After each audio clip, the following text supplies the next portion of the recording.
నమస్కారం డాక్టర్ సతీష్ గారు. నమస్తే అండి. సో పిల్లల్లో మనం చూస్తే అండి జనరల్గా అంటే ఇప్పుడంతా ఆన్లైన్ వచ్చేసింది కాబట్టి వాళ్ళ పర్ఫార్మెన్స్ తెలియట్లేదండి. ఇంటెలెక్చువల్స్ ఎలా ఉన్నాయి అని అంటే ఇప్పుడు మా ఆన్లైన్లో కొంత ఇలిస్ట్రేషన్ కానివ్వండి, లేదంటే యానిమేషన్తో వచ్చేటువంటి డయాగ్రామ్స్ వల్ల కానివ్వండి, వాళ్ళకి ఏంటంటే ఓకే ఇదే బాగుంది, అది ఏదైతే చూస్తున్నారో దాన్ని అప్పచెప్పడానికి రెడీగా ఉన్నారు. బట్ ఇప్పుడున్న జనరేషన్ పిల్లలకి పేరెంట్స్, పిల్లలు, టీచర్స్ తెలుసుకోవాల్సినటువంటి కొన్ని విషయాలు ఉంటాయి. సో అది మీ సైడ్ నుంచి నేను ఎక్స్పెక్ట్ చేస్తున్నాను. డెఫినెట్గా చాలా ఎడ్యుకేషన్ సిస్టమ్ని దగ్గరుండి అబ్జర్వ్ చేస్తారు కాబట్టి అడుగుతున్నాను. చదవటం, రాయటం, వినటం, వీటి ఇంపార్టెన్స్ని ప్రతి టీచర్ ఏ విధంగా అర్థం చేసుకుని పిల్లలకు చెప్పాల్సినటువంటి అవసరం ఉంది, ప్రతి పేరెంట్ ఏ విధంగా అర్థం చేసుకోవాలంటారు పిల్లల పాయింట్ ఆఫ్ వ్యూ నుంచి అయినా సరే? తాకట్టులో ఉన్న బంగారాన్ని విడిపించి ఆ రోజు ఆన్లైన్ రేటుకే మేము కొంటాం. Sharma gold company. అంటే డెఫినెట్గా అంటే 3 అనేది మనకి పార్ట్ ఆఫ్ ది ఎడ్యుకేషన్. డెఫినెట్గా మన అంతే కదండి. పాప టీచర్ చెప్పింది వింటారు, చెప్పింది రాస్తారు, లేకపోతే మాట్లాడతారు, చదువుకున్నది, ఇట్లా రకరకాల అన్ని రకాల సిస్టమ్స్ కూడా పార్ట్ ఆఫ్ ది లెర్నింగ్లోనే ఉంటాయి. లెర్నింగ్లో డిఫరెంట్ స్టైల్స్. ఇప్పుడు అన్ఫార్చునేట్గా మీరు చెప్పినట్టుగా మొత్తం అన్ని వింటున్నారు అంతే. అవును. చూడండి, బుక్స్ కూడా నేను చూసాను మొన్న, ఏదో ఒక యాప్ ఏదో వచ్చింది. ఆ బుక్ కూడా మనం చదవక్కర్లేదు, మనం ఆడియో పెట్టుకుంటే మొత్తం ఆ బుక్లో ఉన్న సారాంశం, లేకపోతే సినిమా స్టోరీ అనుకోండి, వినడం, చూడటం మనసి అంటే వినడం అనేది ఈజీగా ఉంది కాబట్టి. అంటే పిల్లలు చూడండి, భోజనం తినమంటే తింటారు, జ్యూస్ తాగమంటే తాగుతారు. అది ఈజీ కదా. జస్ట్ ఒక గ్లాస్లో ఇచ్చారనుకోండి, జ్యూస్ పట్టేసుకోమంటే తాగమంటే తాగేస్తారు. అది కలుపు తినమన్నాం అనుకోండి, అది కొంచెం పెద్ద ఇబ్బందికరంగా ఉంటుంది. సో ఇది ఈ రకంగా మనకు ఆన్లైన్ సిస్టమ్స్ లేకపోతే ఇలాంటి ప్లాట్ఫామ్స్ రావడం వల్ల అసలు చదవడం వల్ల ప్లెజర్ పోయింది. న్యూస్ పేపర్ చదవడానికి అంటే నెట్లో పేపర్ చదవడానికి తేడా ఉంది కదా. అవును. ఇప్పుడు మేబీ మేము చిన్నప్పుడైనా, లేకపోతే అంటే అఫ్కోర్స్ చాలా కాలం 10 ఏళ్ల క్రితం వరకు కూడా ఎవరైనా కూడా పేపర్ చదివినప్పుడు ఆ ఫీల్ వేరు ఉంటుంది. చేతితో పేపర్ పట్టుకుని చదివినప్పుడు కొంచెం ఆ ఫీల్ ఉంటుంది. ఇప్పుడు నెట్లో చూస్తున్నాం మనం, మొబైల్లో చూస్తున్నాం. అందువల్ల ఏంటంటే ఈ ప్యాటర్న్ ఎప్పుడైతే మీకు ఇలా డిజిటలైజేషన్ ఎక్కువైతే అయిపోయిందో, డెఫినెట్గా ఈ పిల్లలు ఎవరైతే స్టూడెంట్స్ ఉన్నారో వాళ్ళకి రావాల్సినటువంటి కంటెంట్ అంటే అండర్స్టాండింగ్ ద కంటెంట్ ఏదైతే ఉందో అది తగ్గిపోతుంది అన్నమాట వాస్తవం ఉంటుంది. సో డెఫినెట్గా ఎప్పుడునంటే అంటే మనం వీళ్ళ ఓన్లీ వినడం వల్ల ఏది రాదు, ఓన్లీ చదవడం వల్ల రాదు, ఓన్లీ దాన్ని అప్లికేషన్ పర్స్పెక్టివ్ ఏదైనా చేయడం కానీ ఇది కానీ ఏదైతే ఉంటుందో అది అన్నిటికంటే మోస్ట్ ఎఫెక్టివ్ మెథడ్ ఏంటంటే ఒక పర్టికులర్ ఆస్పెక్ట్స్ మీద పూర్తి అవగాహన రావాలంటే దాంట్లో ఇన్వాల్వ్ అయ్యి వర్క్ చేయాలి. ఇప్పుడు ఏదైనా ఒక ఫిజిక్స్లో ఒక ఫర్ ఎగ్జాంపుల్ న్యూటన్స్ లా అని ఉందనుకోండి, లేకపోతే ఇంకొకటి ఏదో ప్రాక్టికల్గా ఏదైనా కెమిస్ట్రీలో సంథింగ్ ఏదైనా కెమికల్ బాండింగ్, లేకపోతే ఇంకోటి ఉంది, లేకపోతే మ్యాథమెటిక్స్లో పైథాగరస్ థియరం ఉంది.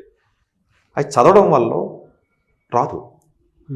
టీచర్ చెప్పినప్పుడు చెప్పే స్టైల్లో కొంత ఇమాజిన్ చేసుకోవాలి అంతే కదా. ఇప్పుడు నేను ఏదో చెప్తున్నానంటే డిఎన్ఏ ఉందండి, లేదా వైరస్ ఉందన్నాను, మీకు ఏంది అలా మీరు ఇమాజిన్ చేయలేరు కదా. అందులో ఎడినిన్, గ్వానిన్, సైటోసిన్ ఉందనేది మనకి ఏం అర్థం కదా. ఒక డిఎన్ఏ స్ట్రక్చర్ అని అంటే ఇప్పుడు మీరు చెప్తుంటే మాకు బోర్డ్ టీచింగ్ ఉంది కాబట్టి ఆ రోజు అట్లీస్ట్ అది కొంత అట్లీస్ట్ ఇది ఏంటోదండి. అవును. ఇప్పుడు కొన్ని కనపడతాయండి. ఇప్పుడు సివిల్ ఇంజనీరింగ్ చదువుతున్న విద్యార్థి స్ట్రక్చర్ కనపడుతుంది, బిల్డింగ్, ఓహో ఇది బిల్డింగ్ ఉంది, లేకపోతే ఇలా ఉందని కనపడుతుంది కాబట్టి కొంత విజువలైజ్ చేయగలరండి. కొన్ని సబ్జెక్టులు చదివినప్పుడు విజువలైజేషన్ కూడా చేయడానికి మీకు కుదరదు అది. ఎందుకంటే అది ఇప్పుడు అంతే. ఇప్పుడు కంప్యూటర్లో చిప్ ఏదో ఉందండి, దాని ఫంక్షన్ గురించి నేర్చుకుంటున్నారు, ఎలా విజువలైజ్ చేస్తారు దాన్ని అసలు? అంటే మీరు ఇమాజిన్ చేయలేరు కదా దాన్ని, అది ఫంక్షన్ ఇమాజిన్ చేయలేరు. చేయనప్పుడు తెలియకుండానే అది అర్థం కాకపోవడం వల్ల గుర్తుపెట్టేసుకోవడానికి ట్రై చేస్తూ ఉంటారు పాప పిల్లలు.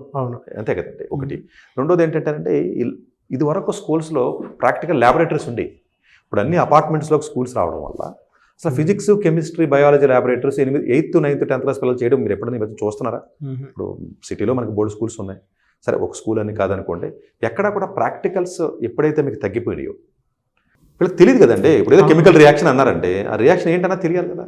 అందువల్ల ఏంటంటే వీలున్నంత వరకు కూడా అంటే ఏదైనా ఒక కాన్సెప్ట్ నేర్పినప్పుడు సేమ్ ప్యారలల్గా దాన్ని ప్రాక్టికల్గా, సరే కొంత విజువలైజ్లుగానా, కొంత ఏదైనా ఎక్స్పెరిమెంట్ చేసా, లేకపోతే వేరే రకంగా మీరు చెప్పగలిగితే తప్ప. ఇప్పుడు టికనామిక్ sin square theta plus cos square theta అన్నానండి ఏదో నేను, అసలు ఎందుకు వాడతారు, దేని గురించి వాడతారు, అది ఎక్కడ పనికి వస్తుంది, రియల్ లైఫ్లో ఎక్కడ పనికి వస్తుంది అన్నది మీరు రియల్ లైఫ్లో ఉన్న చూసిన దాన్ని మీరు చదవబోయేదాన్ని కనెక్ట్ చేయాలి. నేను అవును కనెక్ట్ చేస్తే మీ మైండ్ ఏం చేస్తే తెలియకుండా రియల్ లైఫ్ ఎగ్జాంపుల్ దగ్గరికి వెళ్తుంది. అంతే కదండి. ఓహో రియల్గా మీరు బ్రిడ్జ్ కడుతున్నారు, బ్రిడ్జ్ కట్టినప్పుడు ఇలా బ్రిడ్జ్ కరువు వచ్చింది, ఇక్కడ ఏదో యాక్సలరేషన్ ఉంది, లేదా కారు వెళ్ళింది తిరిగింది అని అన్నారు అనుకుంటే అర్థం చేసుకుంటారు పిల్లడు. ఓహో మన కారు మీద వెళ్తున్నాం, లేదా యాక్సలరేషన్ అంట, లేదా ఏదో కరువు వచ్చింది, లేకపోతే కెమెరా అంట, సంథింగ్ కొంత విజువలైజ్ చేయడానికి ఉంటుంది, చెప్పొచ్చు. అలాగా ఎంతో కొంత మీరు పిల్లవాడు రియల్ లైఫ్లో చూసినటువంటి ఇన్సిడెంట్స్ ఏవైతే ఉంటాయో దాన్ని కనెక్ట్ చేయగలిగే పరిస్థితిలో ఉంటే వాడికి నచ్చింది, బాగుంటుంది. అందు గురించి పిల్లలు చాలామంది మ్యాథ్స్ అర్థం కాలేదు, సోషల్ బాగుంది అంటాడు. మీరు చూడండి, బయాలజీ బాగుంది సార్, నాకు ఫిజిక్స్ అర్థం కాలేదు అంటాడు. మెజారిటీ ఆఫ్ ద స్టూడెంట్స్ చూడండి, ఎందుకంటే బయాలజిస్ట్ ఇంట్రెస్ట్ అంటాడు, కాదు ఇంట్రెస్ట్ కాదు, అది అర్థమైంది అంతే, ఇది అర్థం కాలేదు. అదే ఇదొక సబ్జెక్ట్ సోషల్ ఉందనుకోండి, కొంత అర్థమైంది అనుకోండి, అర్థమైంది, ఇది అర్థం కాలేదు. సో వీలున్నంత వరకు కూడానంటే మీరు ప్రాక్టికల్గా చూసినటువంటి రియలిస్టిక్గా ఉన్నటువంటి ఎక్స్పీరియన్స్ని రోజు మీరు డైలీ చూసే దాంతో కనెక్ట్ చేస్తూ మీరు చెప్పబోయే కాన్సెప్ట్ని కనెక్ట్ చేసేది దానికి. న్యూటన్స్ లా చెప్పేటప్పుడు న్యూటన్స్ లా రియలిస్టిక్గా లైఫ్లో ఎక్కడ వాడతాం మనం అన్నది మీరు కనెక్ట్ చేశారనుకోండి, మర్చిపోడు. ఇంకా ఇప్పుడు మీకు కూడా సంబంధం లేదు ఏది చెప్పినా కూడా ఏదైనా ఒక కాన్సెప్ట్ పట్టుకొచ్చి చెప్పినది మెడికల్తో లేకపోతే ఏదో అనుకుందాం, లేకపోతే సివిల్ ఇంజనీర్ని మీకు ఏదో చెప్పాను అనుకోండి, మీకు కనెక్ట్ అవుతే మీకు కరెక్ట్గా మీరు రోజు చూసేదానికి నేను కనెక్ట్ చేశాను అనుకోండి, మర్చిపోరు. అసలు మీకు సంబంధం లేదని నేను చెప్పాను అనుకోండి, సపరేట్గా చూస్తారు దాన్ని, అది కంప్లీట్గా ఏదో సపరేట్గా ఉన్నట్టుగా మీకు అనిపిస్తుంది అది యాక్చువల్గా. అందువల్ల ఏంటంటే చెప్పి టీచర్స్ వీలున్నంత వరకు కూడానంటే ప్రాక్టికల్గా దీన్ని ఎక్కడ అప్లై చేస్తారు, వేర్ వీ షుడ్ అప్లై అన్న దాని మీద ఎక్కువ ఫోకస్ పెట్టాలంటే, ఎక్కడ ఈ కాన్సెప్ట్ ఎక్కడ వాడతాం, ఇది ఎక్కడ వాడతాం, అది ప్రాక్టికల్. రెండోది ఏంటంటే చదవడం అన్న పదం కంటేనంటే అబ్జర్వ్ చేయడం అన్న పదం ఎక్కువగా మనం తల్లిదండ్రులు అర్థం చేసుకోవాలి. ఎందుకంటే చదవడం వేరు, అబ్జర్వ్ చేయడం వేరు. ఇప్పుడు మీరు రోడ్డు మీద వెళ్ళడం వేరు, చుట్టుపక్కల అబ్జర్వ్ చేయడం వేరు. మీరు ట్రావెల్ చేస్తున్నారు, నేను చేస్తున్నాను, ఇంకొకళ్ళు చేస్తున్నారు, కానీ అందరూ ఒకే రకంగా ట్రావెల్ చేయరండి. రోడ్డు మీద ట్రావెల్ చేయరండి, ఒక్కొక్కడు ఒక్కొక్క రకంగా అబ్జర్వ్ చేస్తాడండి. ఒకసారి వెళ్ళాడు అనుకోండి, రెండోసారి మళ్ళీ దారి మర్చిపోవడం వెళ్ళిపోతాడు. ఒకడు 3-4 సార్లు వెళ్ళినా ఉండే, మళ్ళీ గూగుల్ మ్యాప్ పెట్టుకుంటే తప్ప వెళ్ళలేడు. బట్ ఆడు ట్రావెల్ చేశాడు, వీడు ట్రావెల్ చేశాడు, వాడు డ్రైవింగ్ చేశాడు, వీడు డ్రైవింగ్ చేశాడు. సో ఇక్కడ డ్రైవింగ్ చేయడం కాదు ఇంపార్టెంట్, డ్రైవింగ్ చేస్తూ మైండ్ని ఫోకస్గా అబ్జర్వేషన్ చేశాడు. ఓహో ఇక్కడ ఈ బోర్డు వచ్చింది, ఇక్కడ లెఫ్ట్ వచ్చింది, సంథింగ్ లైక్ తెలియక అదే స్పీడ్. మళ్ళీ మీరు 60 కిలోమీటర్స్, నేను 60 కిలోమీటర్స్ స్పీడ్ వెళ్ళాను, కానీ మీరు డ్రైవ్ చేసేటప్పుడు వేరే ఏదో ఆలోచించుకుంటున్నారో దీన్ని పట్టించుకోలే. నేను డ్రైవ్ చేసేటప్పుడు నా మైండ్ని అబ్జర్వేషన్ పెట్టాను, అంతే తేడా. అంటే చదివేటప్పుడు అబ్జర్వేషన్ ఎప్పుడైతే ఎక్కువ ఉందో, ఆ అబ్జర్వేషన్ ఎప్పుడైతే మీకు కలిసిందో, అంటే అబ్జర్వేషన్ అంటే లాజికల్గా చెప్పాలంటే వై నాట్ అండి. మీరు వెళ్ళేటప్పుడు మీరు బాగా అబ్జర్వ్ చేస్తున్నారనుకో, మీకు అనిపిస్తుంది సార్, ఓహో ఇలా వచ్చామా, అలా వచ్చుంటే షార్ట్ కట్ కదా అని మీకు అనిపిస్తుంది. అలా అబ్జర్వ్ చేస్తే తెలుస్తుంది కదా, ఓహో మనకు తెలియక ఎలా వచ్చేసినట్టున్నాం, ఇంతకుముందు సార్ అలా వచ్చాం కదా, ఈ రూట్ కరెక్ట్ కాదేమో అన్న పాయింట్ ఎప్పుడు వస్తుంది మీకు, మీరు అబ్జర్వ్ చేస్తేనే కదా. లేదంటే అసలు మీకు తెలియదు కదా, ఇంకో షార్ట్ కట్ ఉందని కూడా మీరు కనీసం ఇమాజిన్ చేయలేరు మీరు. అంటే చదివి విద్యార్థి ఎప్పుడైతే ఒక లెసన్ చదువుతున్నాడో వీలున్నంత వరకు కూడా చదువుతో పాటుగా, అంటే యాక్టివ్ లెర్నింగ్, ప్యాసివ్ లెర్నింగ్ అంటారంటే, అంటే ప్యాసివ్గా ఉండకూడదండి, యాక్టివ్గా ఉండాలి. సో డ్రైవింగ్ చేసినప్పుడు యాక్టివ్గా ఉండాలి. ప్యాసివ్ డ్రైవింగ్ కూడా చేస్తారు చాలామంది, చక్కగా వెంట చేస్తూ ఉంటారు, వాడు డ్రైవింగ్ చేస్తాడు, ఏం యాక్సిడెంట్ ఏం చేయడు, బట్ ఇన్వాల్వ్ అయ్యి చేయడం వేరు కదా. అవును, ఇన్వాల్వ్ అయ్యి చేయడం వేరు కదండి. అందువల్ల ఏంటంటే ఈ చదివి విద్యార్థులు ఎవరైతే ఉంటారో వీళ్ళంత వరకు అబ్జర్వేషన్ ఎక్కువ చేయడం వల్ల క్వశ్చన్ క్రియేట్ అవుతుంది మైండ్లో. మీరు చెప్తుంటే నాకు ప్రాక్టికల్ ఎక్స్పీరియన్స్ నాదే గుర్తొస్తుంది సార్. ట్రావెలింగ్ అందరూ చేస్తామండి, బట్ ట్రావెలింగ్ చేసేటప్పుడు కొంతమంది మీరు ఇందాక చెప్పిన దాని ప్రకారం అయితే నేను మొబైల్ చూసుకుంటూ ట్రావెలింగ్లోనే ఉంటాను. సో నాతో పాటు ఇంకొకరు కూడా ట్రావెలింగ్లో ఉంటారు. సో నా పక్కన ఉన్న వాళ్ళు అబ్జర్వ్ చేసి ఏ రూట్ ఎటైపు ఏంటి అనేది వాళ్ళు చూసుకుంటూ అబ్జర్వ్ చేసి ఇచ్చేస్తారు. అతని బ్రెయిన్కి నా బ్రెయిన్కి ఉన్న డిఫరెన్స్ ఏంటంటే నేను సెల్ ఫోన్లోనే మునిగిపోయి ఉంటాను, నాది అబ్జర్వేషన్ ఉండదు, అతని అబ్జర్వేషన్ ఉంటుంది. డ్రైవింగ్ చేసేటువంటి వాళ్ళకి అబ్జర్వేషన్ ఉంటుంది. కార్లో ఫ్రీగా కూర్చొని సెల్ ఫోన్ పిసుక్కునే వాడికి కార్లోనో ఒకటే. చూడండి, అబ్జర్వేషన్లో మాత్రం చాలా విషయాలు తెలుస్తాయి. సో మీరు చదవడం ఒకటే కాదండి, వీళ్ళందరూ చదువుతారు, ఇట్స్ కాల్డ్ ప్యాసివ్ లెర్నింగ్. అంటే చదవడంలోనే కొంచెం యాక్టివ్గా ఇన్వాల్వ్ అయ్యి అబ్జర్వేషన్ ఎప్పుడైతే చేయడం మొదలెట్టాడు విద్యార్థి క్వశ్చన్ డౌట్ వై నాట్ ఇది ఎప్పుడైతే ఈ క్వశ్చనింగ్ వచ్చేసిందో వాడికి ఆ వైకి ఆన్సర్ మళ్ళీ నెత్తుతుంది, వై నాట్ కూడా నెత్తుకుంది, ఆటోమేటిక్గా మీకు క్లారిటీ పెరుగుతుంది. ఆ వై నాట్ అన్నది అప్పుడు ఇండైరెక్ట్ గా మళ్ళీ ప్రాక్టికల్గా ఇది ఎక్కడ వాడతాం అన్నది వస్తుంది. అందువల్ల ఏంటంటే రాయడం కూడా చూసి రాస్తే ఉపయోగం ఉందండి. దాన్ని అండర్స్టాండ్ చేసుకుని చూడకుండా రాయాలి. నోట్స్ రాసిన మనం ఏం చేస్తా, కాపీ కొడతాం. స్కూల్లో మీరు అబ్జర్వ్ చేస్తే అసలు ఇది టెక్స్ట్ బుక్, ఈ క్వశ్చన్స్, ఇంటికాడ వెళ్ళి క్వశ్చన్ ఆన్సర్స్ రాయమంటారు. మీరు చూడండి, ఇక్కడ స్కూల్స్ పిల్లలు ఉంటారు కదా, 8th 9th పిల్లలు, హోంవర్క్ ఇచ్చారు సార్ అంటారు. ఇంటికి వచ్చి రాగానే మమ్మీ నాకు హోంవర్క్ ఇచ్చారంటే పిల్లలు ఆ హోంవర్క్ అంటే ఏముండదండి, ఆ టెక్స్ట్ బుక్లో ఉన్న ఏవైతే ఉంటాయో మనం చూసి రాయడం. అంటే కాదండి, దాన్ని అండర్స్టాండ్ చేసుకుని డైజెషన్ చేసుకుని టెక్స్ట్ బుక్ లేకుండా అతను ఓన్గా రాయాలి. తప్పు రాయనే ఉంటుంది, తప్పేం లేదు, కరెక్ట్గా రాయాలని. యాజ్ ఇట్ ఈజ్గా రాయడానికి యాజ్ ఇట్ ఈజ్గా రాసిదే స్కిల్ అయితే కంప్యూటర్ చేస్తుంది, మనుషులు ఎందుకు అసలు. అవును, నిజంగా చదివి యాజ్ ఇట్ ఈజ్గా పుస్తకం ఉన్నది రాయాలి, గుర్తుపెట్టుకోవాలంటే కంప్యూటర్ బాగా గుర్తుపెట్టుకుంటుంది కదా, అసలు మనుషులతో పనే ఉంది అసలు. ఇట్స్ బెటర్ కదండి. అవునవును. అందు గురించి ఏంటంటే నువ్వు అర్థం చేసుకుని డైజెషన్ చేసుకుని ఎప్పుడైతే నువ్వు బుక్ మూసి రాసావో బ్రెయిన్ 100% వెళ్తుంది ఫోకస్గా. విజువల్ కూడా పెరుగుతుంది. మీరు భయంతో రాస్తారు, ఫోకస్ రాస్తారు. అవును, పుస్తకం చూసి రాసినప్పుడు ఎలా రాస్తారు తెలుసా? మీరు పక్కన పాటలు కూడా పెట్టుకుని రాయొచ్చు, సినిమా చూద్దా కూడా రాయొచ్చు, ఏముంది అంతే కదండి, 2-3 పనులు. సో నోట్స్ రాసేటప్పుడు వీరున్నంత వరకు టెక్స్ట్ బుక్ పక్కన లేకుండా రాయాలి. టీచర్ పాఠం చెప్పేటప్పుడు వీరున్నంత వరకు విజువలైజ్ చేయాలి అప్లికేషన్ పర్స్పెక్టివ్లో. చదివేటప్పుడు అబ్జర్వేషన్ పవర్ పెంచాలి. అప్పుడే ఈ 3 పదాలకి మీకు పర్ఫెక్ట్ మీనింగ్ వస్తుంది తప్ప మీరు నేను చదివేశాను, నేను వినేశాను, నేను చేసేసాను అంటే కాదు కదండి. సో అట్లా మీరు చెప్పినట్లు యాక్టివ్ లెర్నింగ్, పాసివ్ లెర్నింగ్ అని 2 ఉంటాయి. యాక్టివ్ లెర్నింగ్ ఎప్పుడూ కూడా మనలో ఎక్సైట్మెంట్ని పెంచుతుంది, ఎక్కువ రోజులు అది మనల్ని అంతే యాక్టివ్గా ఉంచడానికి కూడా ప్రయత్నం చేస్తుంది. అది మైండ్ వైజ్ కానివ్వండి, బ్రెయిన్ వైజ్ కానివ్వండి, యాక్టివిటీ వైజ్ కానివ్వండి, ఆ విధంగా ఉపయోగపడుతుంది. సో పిల్లల్లో మాత్రం మీరు చెప్పినటువంటి ట్రెడిషనల్ మెథడ్ నాకు బాగా నచ్చించారు. ఒక్కసారి మనం చదివిన కాన్సెప్ట్ అంటే ఒక్కసారి వినాలి, విన్నదాన్ని మెమరైజ్ చేసుకోవాలి, మళ్ళీ ఒకసారి చూసుకొని రాసుకొని, అంటే రాయటం కూడా ఇంపార్టెంటే. దానివల్ల ఒకప్పుడు అదే అండి మెథడ్ కూడా అదే. చదివిన తర్వాత కూడా అండి మేము కళ్ళు మూసుకొని ఆ కాన్సెప్ట్ని మళ్ళీ ఒకసారి గుర్తెచ్చుకోమని చెప్పి మెమరైజ్ చేసుకోవాలి. చక్కగా కళ్ళు మూసుకుని. ఇప్పుడు కొంతమంది సార్ టైం లేదు, నేను బస్సులో వెళ్తున్నాను అంటారు, కాలేజీకి సార్ ఇంజనీరింగ్ కాలేజ్ ఎంత దూరం ఉంది, గంట సేపు ప్రయాణం చేయాలంటారు. గంట సేపు ఎందుకు టైం వేస్ట్ చేస్తావు మొబైల్, నువ్వు ఆల్రెడీ చదివి ఉంటావు కదా, కళ్ళు మూసుకుని అన్ని గుర్తెచ్చుకో. అంతే. ఒకవేళ ఎక్కడన్నా స్టక్ అయ్యావనుకో, ఎక్కడ స్టక్ అయ్యో గుర్తుపెట్టుకో. బస్సు దిగిన తర్వాత ఆ గుర్తుపెట్టుకున్నది మళ్ళీ బుక్ తీసి క్యాప్ ఫిల్ చేసుకో, తప్పే ఉంది. 1 అవర్ నీకు ఎందుకు టైం వేస్ట్ చేస్తా, పక్కన ఎవడో సరే బుక్ తీసి చూస్తే పక్క వాళ్ళని హేళన చేస్తున్నారు అంటాడు, లేదా బస్సులో వెళ్తే చదవకపోతున్నాను అంటాడు. బస్సు వద్దు ఏమొద్దు, నువ్వు ఆల్రెడీ ఇంతకుముందు చదువుకున్నావు, కళ్ళు మూసుకుని రివైజ్ చేసుకున్నప్పుడు నువ్వు ఆగుతూ ఉంటావు, తెలియకనే స్టక్ అవుతావు మనం, అంతే కదా. స్టక్ అయినప్పుడు ఎక్కడ స్టక్ అయ్యో తెలుస్తుంది.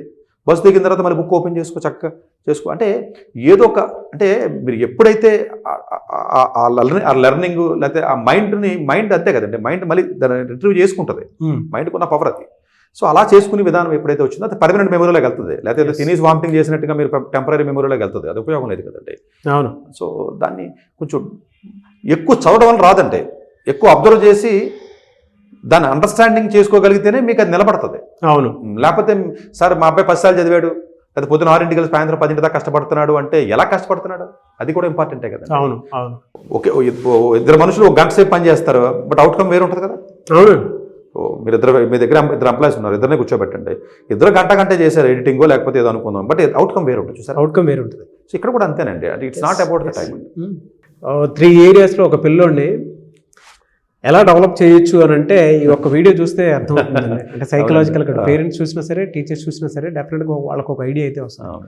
ఎనీవేస్ థ్యాంక్ యూ అండి, thank you so much sir. Thank you అండి. అయితే చాలామంది పేరెంట్స్ మీ దగ్గర అపాయింట్మెంట్ కావాలనుకున్నటువంటి వాళ్ళు ఉంటారు. అవునండి. అలాంటి వీడియో చూసిన తర్వాత ఓకే మా పిల్లల్లో లెర్నింగ్ డిజబిలిటీ ఇలా ఉంది, లేదంటే పర్ఫార్మెన్స్ వీక్గా ఉంది, లేదా స్కూల్లో పర్ఫార్మెన్స్ అంతగా చేయలేకపోతున్నాడు, అండ్ ఏజ్ పెరిగే కొద్దీ చిన్నప్పుడు అంత క్యూరియస్గా కానీ, చిన్నప్పుడు అంత యాక్టివ్గా కానీ పెద్దగా లేకపోతున్నాడు, టీనేజ్లో ముఖ్యంగా హార్మోన్ల చేంజెస్ వల్ల కొన్ని అడిక్షన్స్కి అలవాటు అయిపోతూ ఉన్నాడు అనేటువంటి పేరెంట్స్, అంటే కంప్లైంట్తో వచ్చేటువంటి వాళ్ళు ఉన్నారు. మిమ్మల్ని అప్రోచ్ అవ్వాలంటే ప్రాసెస్ ఎలా? లేదు, డెఫినెట్గానండి. అంటే కొంతమందికి నేను రెగ్యులర్గా వస్తూ ఉంటారు, నాకున్న టైం అవకాశాన్ని బట్టి చూస్తూ ఉంటాను, బట్ అందరికీ చూడకపోయినా డెఫినెట్గా నాకున్న అవకాశం వరకు నేను చూస్తాను. ఎందుకంటే స్టూడెంట్స్ అంటే నాకు ఆ ప్యాషన్ ఉంది కాబట్టి డెఫినెట్గా ఎంత అవకాశం ఉన్నంత వరకు కూడా నేను టేకప్ చేస్తాను. ఎక్కువ టైం స్పెండ్ చేసి చూసి ఎక్కడ స్టూడెంట్ ఇబ్బంది పడుతున్నాడు అన్న విషయం ముందు డయాగ్నోసిస్ చాలా ఇంపార్టెంట్ అండి. మెడిసిన్ ఏముందని ఎవరైనా చేస్తారు, మీ దగ్గర డిసీజ్ వస్తే మెడికల్ షాప్కి వెళ్తే సార్ నాకు ఇది ఉంది అంటే అదే ఇచ్చేస్తాడు మెడిసిన్ మీకు. సో డయాగ్నోస్ చేసినప్పుడు ఏంటంటే మాకు స్టూడెంట్ చూసినప్పుడు జనరల్గా అర్థం అవుతుందండి. వెంటనే అర్థమైనప్పుడు ఏంటంటే ఆ రెక్టిఫికేషన్ మెథడాలజీ చెప్తాం పేరెంట్స్కి. లేదంటే ఇక్కడ జరుగుతుంది రాంగ్, ఈ రాంగ్ని మీరు కానీ రెక్టిఫై చేయగలిగితే అంతే కదండి. ఇప్పుడు హైదరాబాద్ నుంచి మీరు విజయవాడ వెళ్ళాలండి, తెలియక చెన్నై వెళ్ళిపోతున్నారు, ఎవడో చెప్పాడు మీకు ఇటే అని, హైదరాబాద్ మీకు తెలియదు వెళ్ళిపోతున్నారు, ఎవడో కూడా మధ్యలో నువ్వు కరెక్ట్ చేసి బాబు తప్పు ఇది, నువ్వు నువ్వు వెళ్ళిపోయే రూట్ చెన్నై, నువ్వు వెళ్ళవలసింది వేరే రూట్ అది అని చెప్పి కరెక్షన్ చేసి మీరు లైన్లో పెట్టాడు అనుకోండి, మీకు ఫర్దర్గా జరిగే డ్యామేజ్ తగ్గిపోయినట్టే కదా. అంతే కదా, లేకపోతే మీరు వెళ్ళిపోతారు చెన్నై వెళ్ళిపోవడం వల్ల మీకు నష్టం ఏంటంటే ఈ 200 కిలోమీటర్ల నష్టం కాదండి, లాజికల్గా చెప్పాలంటే 200 మళ్ళీ 200 వెనక్కి రావాలి, 2 + 2 400 అయింది. అంటే డ్యామేజ్ డబల్ ఉంటుందండి మీకు కెరియర్లోనంటే. ఒక డ్యామేజ్ జరిగితే డ్యామేజ్ 2-3 టైమ్స్ ఉంటుందండి దాని ఎఫెక్ట్. మనం ఏమనుకుంటామంటే 7వ తరగతి బాగా చదవలేదు కదా, ఏమవుతుందే, 8వ తరగతిలో బాగా పికప్ అవడం ఉండదండి. ఆ 7th మీకు జరిగిన డ్యామేజ్ ఎఫెక్ట్ 2 టైమ్స్ ఉంటుందండి. ఎందుకని మల్టిప్లికేషన్స్ 7వ తరగతి టీచర్ చెప్తాడు, 8వ తరగతి టీచర్కి ఆ సిలబస్లో ఉండదు. వాడు ఏమని ఎదుగు చేసుకుంటాడు, ఈ పిల్లవాడు 7వ తరగతిలో మల్టిప్లికేషన్స్ వచ్చో అనుకుని పాప నెక్స్ట్ వెళ్తాడు అతను. సో అందువల్ల ఏంటంటే ఆ డ్యామేజ్ని డెఫినెట్గా మేము గుర్తించి వీలున్నంత వరకు మనం ఇలా కాదు ఇలా చేయండి అని చెప్పడం జరుగుతుంది. సో పేరెంట్స్ కూడా కొంచెం కేర్ తీసుకుని, మేము ఏదో డాక్టర్ మెడిసిన్ ఇచ్చినట్టే అనుకోండి, అంతే సార్. సో వాళ్ళకి మీరు అపాయింట్మెంట్ అయితే ఇస్తారు తప్పనిసరిగా. సార్ థ్యాంక్ యూ అండి, thank you so much sir. Thank you. So చూసారు కదండి వీడియో. ఈ వీడియోపై మీ అభిప్రాయం కమెంట్ బాక్స్లో పోస్ట్ చేయండి. అండ్ చాలామంది అండి ఇప్పుడున్న దానికి ప్రతి పేరెంట్ మీరు చేసేటువంటి అతిపెద్ద మిస్టేక్ ఏదైనా ఉంది అని అంటే, మీ పిల్లవాడికి సంబంధించినటువంటి వాటిల్లో జనరల్గా సతీష్ గారు లాంటి ఎక్స్పర్ట్స్ ఎవరన్నా ఉంటే సలహాలు సూచనలు తీసుకుని అన్నా సరే ఇందులో వేస్తే బాగుంటుంది, పర్ఫార్మెన్స్ ఏ విధంగా ఉంది అనేటువంటిది, అంటే ఇంటెలెక్చువల్ కొన్ని టెస్ట్లు కూడా ఉంటాయి, ఇలా ఉంటే బాగుంటుంది, ఇలా ఉంటే బాగుంటుంది. కొంతమంది ఇంట్రోవర్ట్స్ ఎక్స్ట్రావర్ట్స్ ఇద్దరు ఉంటారు పిల్లలు, కొన్ని పర్ఫార్మెన్స్ మనం మెజర్ చేయలేము. బట్ డాక్టర్ సతీష్ గారు లాంటి వాళ్ళ దగ్గర ఎక్స్పర్ట్స్ ఎవరైతే ఉంటారో కొంత ప్రొఫెషనల్స్ హెల్ప్ తీసుకుంటే మీ పిల్లలకి ఎటువంటి కెరీర్ అయితే బాగుంటుందనే దాని మీద అవగాహన అయితే డెఫినెట్గా వస్తుంది. మీరు కనుక డాక్టర్ సతీష్ గారిని అప్రోచ్ అవ్వాలి అనుకుంటే స్క్రీన్ మీద మీ కాంటాక్ట్ నెంబర్ కనిపిస్తుంది, దానికి మీరు కాల్ ఆర్ మెసేజ్ వాట్సాప్ చేసి వెంటనే అపాయింట్మెంట్ తీసుకోండి. అండ్ ఈ వీడియో లైక్ అండ్ షేర్ మాత్రం తప్పకుండా చేయండి. ఇలాంటి మరిన్ని వీడియోస్ కోసం మా ఛానల్ ఫాలో అవ్వండి. Thank you.